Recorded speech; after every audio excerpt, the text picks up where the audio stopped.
시청자 여러분, 한 주간 편안하셨습니까? 이번 주에는 매우 뚜렷한 변화가 있었습니다. 지난 수년 동안 외국인들은 삼성전자를 숏하고, 그러니까 매도하고, SK하이닉스를 롱하는, 그러니까 매수하는 이른바 롱숏 트레이딩을 한결같이 구축해 왔었는데요. 그로 인해서 수급이 망가진 삼성전자는 SK하이닉스에 비해서 늘 상대적 약세를 보일 수밖에 없었죠. 이유는 반도체가 매우 심각한 모험 산업이었기 때문이었습니다. 우선 반도체가 왜 그렇게 심각한 모험 산업인지부터 설명을 드리죠. 반도체 회사는요, 메모리를 받아줄 회사의 샘플을 만들어 보내잖아요. 이른바 퀄 테스트라고 하는데요. 테스트에 합격해야만 대량으로 납품이 가능합니다. 문제는 테스트를 패스한 다음부터 투자를 개시해서 반도체를 만든다면 이미 늦어버린다는 점이죠. 대략 2년 전부터 테스트에 통과할 것이다라는 확신을 가지고 미리 투자를 해야만 합니다. 그런데 만약 퀄 테스트에 통과를 못한다면 엄청난 돈을 들여서 건설한 공장이 무용지물이 되어버릴 수도 있습니다. 그래서 심각한 모험 산업이 되는 것이죠. 삼성전자와 SK하이닉스의 운명을 가르게 된 시작은 HBM의 본딩 방식으로부터 시작이 됩니다. 삼성전자는 전통적으로요, 다중 벤더를 선호했었습니다. 단 하나의 회사로부터만 장비를 납품받을 경우에 공급망 관리에 허점이 발생할 수도 있고, 또 이 경쟁력 있는 가격으로 납품받을 수 없는 일이 종종 생길 수도 있기 때문이죠. 삼성전자는 독점적 기술력으로 본딩 장비를 만드는 한미반도체의 독점을 깨고자 다른 회사를 몰래 지원한 것이 문제의 발단이었어요. 결국 머리끝까지 화가 치민 한미반도체는 그날부터 삼성전자와의 결별을 선언하게 되었죠. 이 사건 이후로 한미반도체와 얼떨결에 손을 잡게 된 SK하이닉스는 그들의 방식으로 본딩을 했고 좋은 품질의 HBM을 만들 수 있었습니다. 하지만 오른팔을 잃어버린 삼성전자는 대안이 필요했잖아요. 그래서 필름을 사이에 넣고 압착하는 방식으로 선회를 했었는데 당연히 품질의 차이가 발생할 수밖에 없었죠. SK하이닉스는 엔비디아에 대한 퀄 테스트에 합격해서 물건을 납품할 수 있었던 반면에 삼성전자는 번번이 퀄 테스트에서 통과하지 못했던 겁니다. 엄청난 돈을 들여 만든 공장이 제대로 써먹지 못하는 상황이 되어버린 것이 삼성전자를 반도체 업계에서 좀 열등한 회사로 만들어버린 것이죠. 그러다 보니 지난 수년 동안 외국인들의 롱숏 전략은 엔비디아의 주가에 더욱 연동해서 기승을 부리게 되었는데요. 엔비디아 주가가 상승하면 거의 어김없이 SK하이닉스를 매수하고 삼성전자를 매도하는 그런 흐름을 보여왔었습니다. 하지만 지난주부터는 완전히 입장이 뒤집어졌어요. 엔비디아가 세계 최초로 시총 4조 달러를 넘기면서 매우 강하게 상승을 했었는데 외국인들은 오히려 SK하이닉스를 강하게 매도했고 삼성전자를 반대로 매수하는 흐름을 보였습니다. 그래서 저는 혹시나 이거 삼성전자가 엔비디아향 퀄이 통과되었나? 라는 상상도 했었는데요. 실제로 삼성전자 측에서는 대략 수주 전쯤에 HBM4에 대한 퀄 테스트를 위해 샘플을 보낸 바 있었기 때문에 만약에 테스트에 성공했다면 이제부터는 삼성전자가 SK하이닉스에 비해서 못난 모습을 보일 이유가 없을 것 같다라는 생각을 했던 겁니다. 그런데 진짜 이유는 다른 곳에 있었어요. 한국 시각으로 지난 7월 15일 엔비디아는 자사 블로그를 통해서 H20 판매를 위한 신청서를 다시 제출하고 있으며 미국 정부가 라이센스를 허가해 줄 것이다라는 약속을 했다라고 게시를 합니다. 동시에 AMD도 중국용 AI 칩인 MI308에 대한 판매 재개가 검토되고 있다라는 보도가 나왔는데요. 이 뉴스가 정작 삼성전자와 SK하이닉스의 주가 흐름을 뒤바꾼 결정적 원인이 된 겁니다. 조금 더 자초지종을 설명드리죠. 지난 2025년 4월 9일 미국 정부는 특정 사양 이상의 AI 칩 수출을 위해서는 별도의 라이센스를 요구하도록 했습니다. 물론 AI용 고사양 칩에 대한 이 중국 수출을 통제하기 위함이었죠. 엔비디아 그리고 AMD는 이미 중국용 AI 칩을 대량으로 만들어 놨었습니다. 그런데 갑자기 중국에 팔지 못하게 하니까 다소 품질이 떨어지는 중국향 스펙의 재고를 누가 사가겠어요. 만들어 놨는데 어쩔 수 없이 두 회사는 대규모 상각 처리를 할 수밖에 없었죠. 젠슨항은 이미 만들어 놓은 제품뿐만 아니라 앞으로 제작될 제품에 대해서도 중국의 수출길을 열어줘야 된다라면서 적극적으로 로비를 해왔습니다. 만약에 트럼프 정부가 중국향 칩에 대한 공급을 계속 중단시킨다면 미국의 경쟁자인 화웨이한테만 좋은 일 시키는 것이 된다라면서 말이죠. 결국 트럼프 정부는 젠슨 황의 주장을 수용하기로 한 겁니다. 물론 중국 히토리를 확보하기 위한 협상의 카드로서도 활용될 수 있었고 말이죠. 중국향 AI 칩인 엔비디아의 H20과 AMD의 MI308에 대한 라이센스가 허가가 될 수 있게 된 거예요. 업계에서는 이 사건으로 인해서 2025년 HBM 수요의 약 3%가 상향 조정될 것이다 라고 예측을 했습니다. 그런데 반도체 시장에서 3%라면요. 이거 대단한 겁니다. 투자를 할 때 이미 수요 예측을 정확하게 해서 투자를 집행하기 때문이죠. HBM이 탑재된 중국용 AI 칩 판매가 재개된다면 최근 골드만삭스 등에서 우려하고 있었던 HBM의 과잉 공급 가능성, 어쩌면 기우가 되어버릴 수도 있습니다. 자, 그러면 조금 더 구체적으로 들어가 보죠. 엔비디아가 중국용 AI 칩인 H20을 출하하기 시작한 것은 작년 1분기부터였어요. 품질이 좀 떨어집니다. 품질이 좀 떨어지는 HBM3 8H 96GB를 베이스로 했습니다. 올해 1분기부터는 이걸 조금 더 업그레이드된 H20 울트라를 만들었는데요. HBM3 8HI 그 다음에 144GB가 합재가 됐습니다. 그런데 말이죠. 이 중국용 판매, 이 저사양의 HBM3 8HI의 1차 벤더는 놀랍게도 삼성전자였어요. 또 AMD의 중국 판매용 저사양 칩인 MI308에도 주요 공급처가 역시 놀랍게도 삼성전자였습니다. 당연히 삼성전자에게는 잃어버렸던 기회가 다시 온 거예요. 자, 그러면 여기서 궁금한 것이 하나 더 생깁니다. 중국향은 저사양 제품이라면서 그러면 SK하이닉스나 마이크론도 만들 수 있잖아 라는 생각을 하실 수가 있는데요. 지금으로서는 거의 불가능합니다. 캐파의 여유가 없기 때문이죠. 이 반도체라는 게 기본적으로 갑자기 누가 더 달란다고 해서 줄 수가 없어요. 공정 변경에만 대략 2년 정도가 소요되기 때문인데요. 게다가 SK하이닉스는 이미 올해 2분기에 HBM3 12HI 비중을 절반까지 늘리면서 플래그십 제품에 집중하고 있었습니다. 그런데 HBM3 8H를 공급하기 위해서 공정을 하향 조정할 이유도 없고 시간도 없습니다.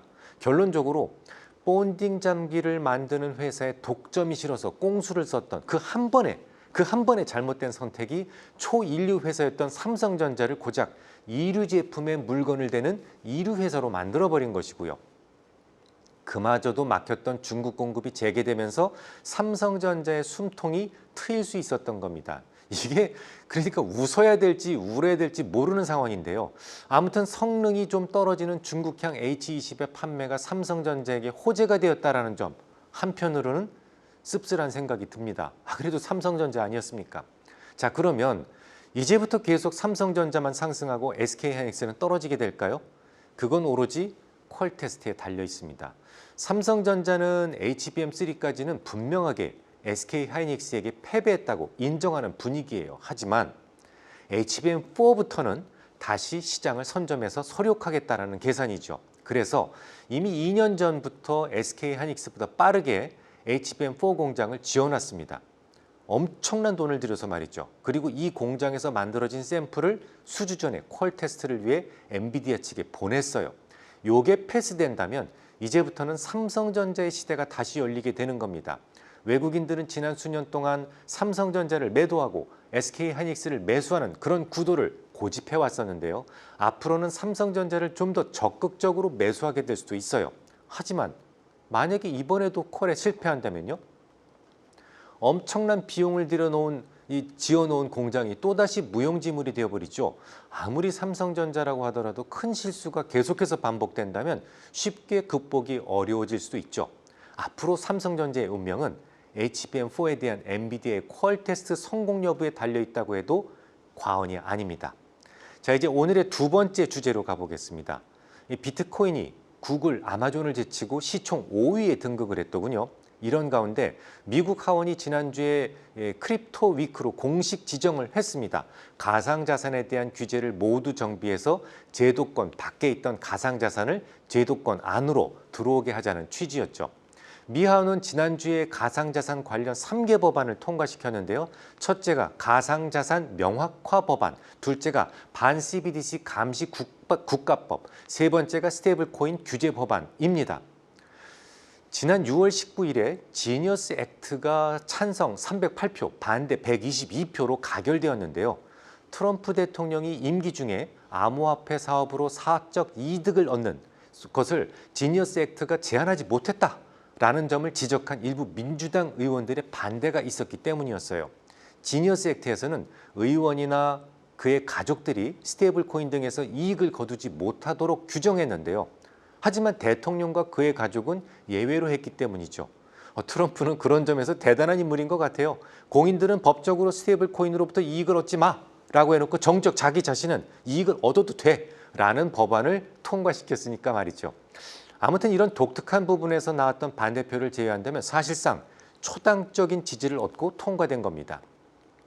또한 암호화폐가 디지털 자산인지 증권인지 그 경계를 확실하게 구분해서 규제의 틀을 잡은 크레디티 액트는 찬성 294표, 반대 134표로 비교적 큰 표 차이도 통과가 됐는데요.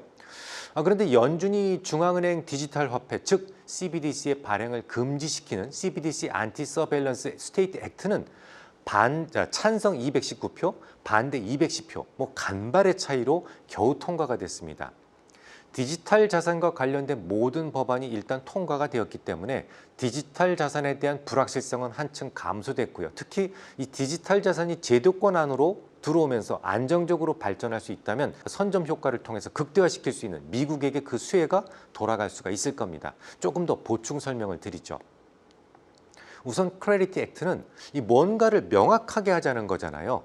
현재까지는 디지털 자산이 이게 증권인지 상품인지에 대한 명확한 정의조차 없었습니다. 그래서 SEC 즉 증권거래위원회 그리고 CFTC 즉 상품선물거래위원회 간에 관할권이 불분명하다라는 문제가 존재했었습니다.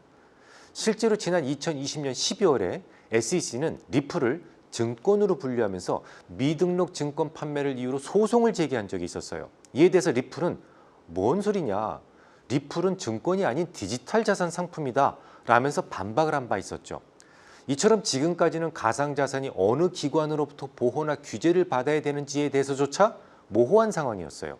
크레디티 법안은 이러한 규제의 불확실성을 해소시키고 가상자산 시장의 혁신을 촉진하기 위해서 발의된 겁니다. 그렇다면 CBDC 안티 서베일런스는 뭐고 지니어스 법안은 어떤 의미를 가졌을까요? 미 연준이 CBDC 발행을 하지 못하도록 하는 대신에 민간 차원에서의 스테이블 코인 시장을 육성하자는 취지입니다. 자, 스테이블 코인은 발행을 장려하자. 그런데 CBDC에 대해서는 발행을 하지 못하도록 감시하자. 이게 좀 이해가 안 가시죠? 조금 더 보충 설명을 드리겠습니다. 자, 스웨덴에서는요, 현금 사용이 없어요. 그럼 당장 어떤 장점이 있을까요? 결국 CBDC라는 것이 중앙은행이 발행한 디지털 화폐잖아요. 중앙은행이 직접 관리하기 때문에 안정성과 신뢰성에 있어서는 어떤 코인에 비할 수 없을 정도로 높습니다. 게다가 정부는 세금의 안정적 징수나 불법 자금에 대한 추적이 용이하죠. 현금이 없으니까, 다 디지털 거래니까. 모든 거래가 투명하게 드러날 수밖에 없기 때문에 세금 포탈 안 됩니다. 물론이고 부정한 돈도 있을 수가 없어요. 부정한 돈이 없으니까 스웨덴 시민들은 소득의 40%가량을 세금으로 내면서도 그다지 불만이 없어요. 모든 사람들이 똑같이 세금을 내고 그 혜택도 공정하게 나눌 수 있기 때문이죠. 하지만 우리나라는요.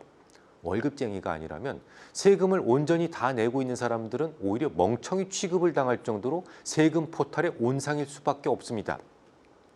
하지만 미국은 오히려 다소 혼탁한 상황을 선호합니다.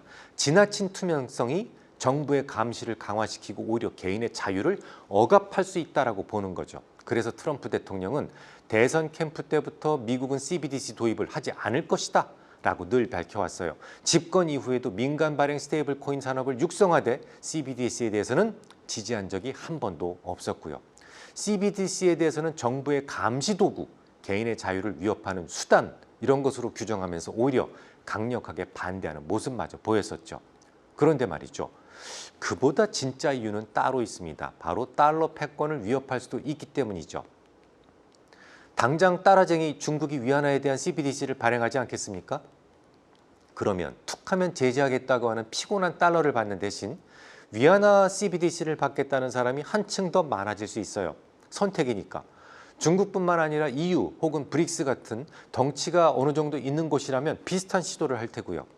언젠가는 겪어야 될 문제가 될 수도 있겠지만 굳이 미국이 먼저 시작을 해서 기축통화로서의 입지를 스스로 흔들 수 있는 원인을 제공하고 싶지는 않았을 겁니다. 이미 민간 차원에서 스테이블 코인이 잘 유통 중에 있으니까요. 특히나 이는 재정 확대를 위해 다량의 국채를 발행해야만 하는 미국 정부에게도 긍정적이죠. 스테이블 코인을 만들기 위해서는 93일 미만의 미 국채로 담보가 되어야만 하기 때문이죠. 이미 그러니까 모든 방향이 원하는 쪽으로 잘 돌아가고 있는데 굳이 CBDC를 발행을 해서 중국을 비롯한 다른 나라들의 경쟁적 발행을 자극할 필요는 없다는 생각이었을 겁니다. 트럼프 대통령은 크립토 위크를 선포하고 암호화폐 관련 법안을 통과시키는 데 그치지 않고 암호화폐를요, 퇴직연금 계좌에 담을 수 있는 조치도 함께 진행을 했습니다. 물론 트럼프는 이런 호기를 절대로 그냥 넘어가는 사람은 아니죠. 그의 장남이 운영하는 회사에서 슬쩍 20억 달러어치의 비트코인을 미리 매수해 놓았습니다. 미국의 퇴직연금인 401k의 암호화폐나 금, 사모펀드 등을 투자할 수 있도록 하기 전에 말이죠. 하지만 비트코인이 추가로 급등하지는 않았는데요. 이미 예고되었던 조치인 만큼 시장에서는 어느 정도 반영이 된 재료였기 때문이었을 겁니다. 지난 5월이었죠. 노동부는 401k의 플랜 관리자가 암호화폐 투자를 제한하지 못하도록 했던 그 바이든 정부의 조치를 철회한 바 있었기 때문입니다. 이미 노출된 재료였단 말이죠. 하지만 이 조치는 암호화폐 시장에 장기적인 영향을 줄 수 있습니다. 바로 변동성이죠. 주식이나 채권은 제도권 안에 있는 전통적인 투자 자산입니다. 언제나 연기금 등 장기 투자자들이 끊이지 않죠. 하지만 암호화폐는요, 제도권 밖에 있었기 때문에 단기적으로 변동성이 심할 수밖에 없었어요. 오히려 오로지 개인 투자자들의 매수와 매도에 의해서 시세가 조절될 수밖에 없었기 때문이었죠. 401k는 한 번 투자하면 수십 년 동안 투자가 유지되는 장기 수요처입니다. 장기적인 수요처가 생긴다는 것은 일단 디지털 자산에 대한 변동성을 낮추는 요인이 될 수 있어요. 비트코인 현물 ETF가 생기면서 변동성이 작아졌던 것처럼 기관 투자자들이 암호화폐에 투자할 수 있는 길이 열리고 퇴직연금을 통해서 장기 관점에서 투자하는 개인 투자자들이 진입하게 된다면 암호화폐 시장 전체의 변동성은 낮아질 수도 있단 말이죠.